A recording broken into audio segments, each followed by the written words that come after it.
The E23 error code on a Frigidaire washer indicates a problem with the drain pump relay or the control board. This issue can be caused by a failed drain pump or a defective control board. To resolve this problem, several steps can be taken. Firstly, resetting the washer may fix the issue. Unplug the washer. Leave it off for a few minutes.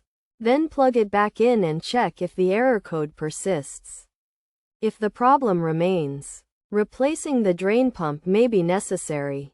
This involves unplugging the washer, removing the lower access panel, releasing the inlet and outlet hoses, undoing the pump's mounting screws, and disconnecting the wires.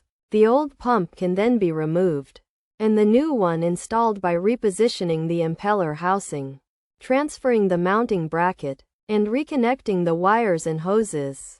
Alternatively, if the control board is the issue, it may need to be replaced. This requires unplugging the washer, removing the top panel, dispenser drawer, and console, and disconnecting the wire harnesses. The old control board can then be removed from its housing, and a new one placed in its position. The wire harnesses can be reconnected, and the console, dispenser drawer, and top panel reattached. After taking these steps, the washer can be plugged back in and checked to see if the error code has been resolved.